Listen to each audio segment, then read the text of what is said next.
Hey everybody, at the cabin again today. Beautiful Saturday here in Alabama. Beautiful weather. It's cool fall weather.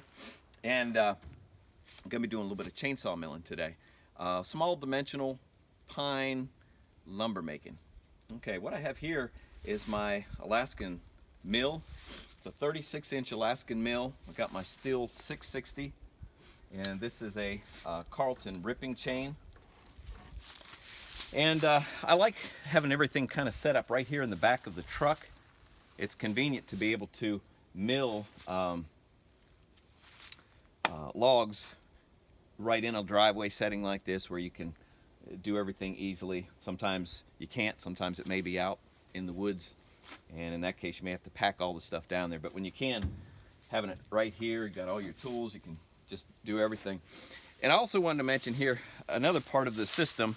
And you know, the Granberg have their system of a similar type of rail that uses dogs that you pound in. This is an off-brand one that I think High Hydro is the name.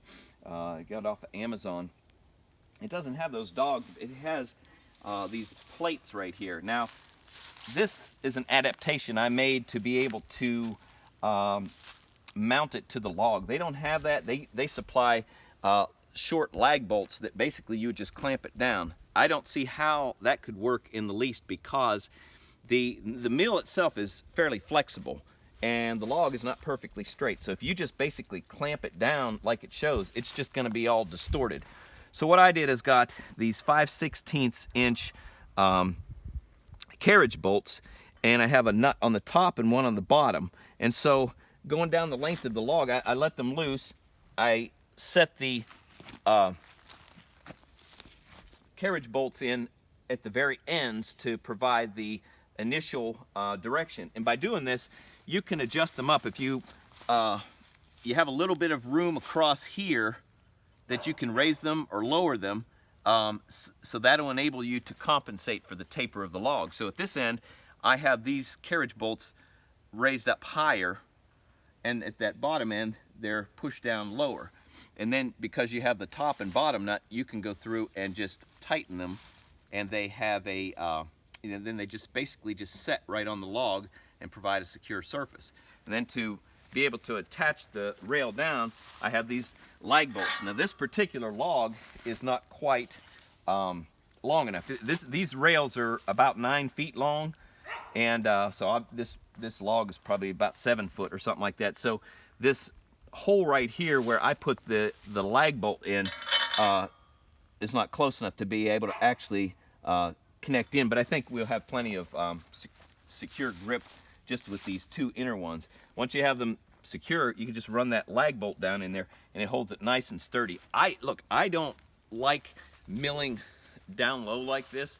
Anytime I get a chance to put it up on something, I prefer to do it that way. But in this particular case, my tractor right now is having a little issue with the arm, the boom arm that I have on it.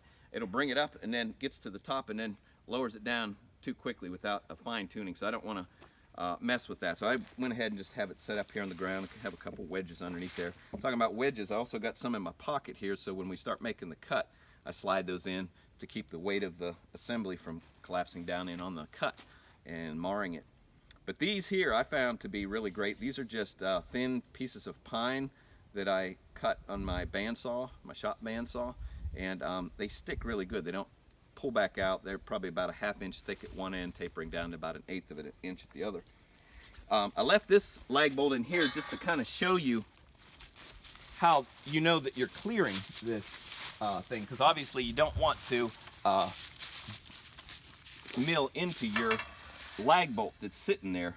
So as you see from the end back here where this would come, probably at this angle right here would show it, it's more than enough clearing. I have this, yeah, I took a measurement across the top of the rails here down to the very tip, and it was something like just over 5 inches. So I set the Granberg height adjustment for 5 3/8, so it more than clears it. You know, there's no sense of trying to see how close you can get to it and risk damaging your chain.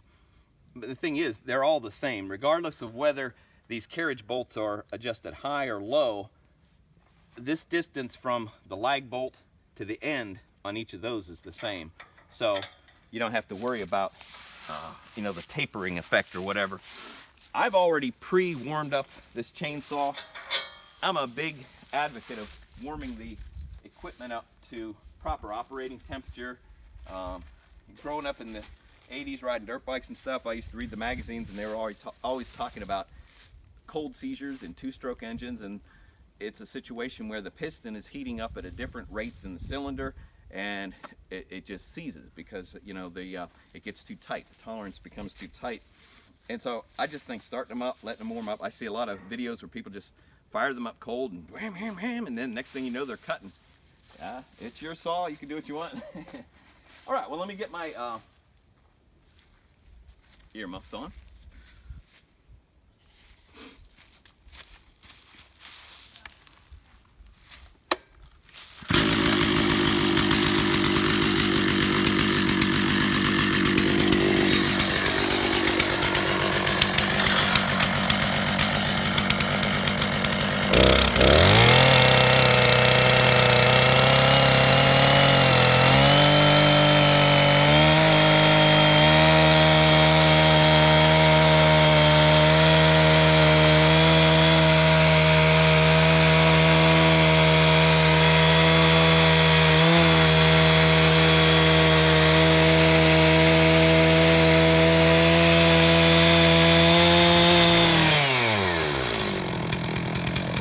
I'm going to check my chain tightness real quick.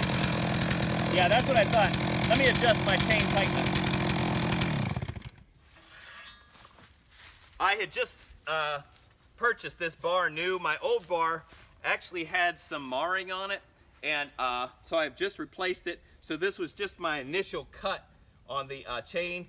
That's a little bit looser than I want. I'm going to tighten it up just a little bit more, and then I'll be right back with you.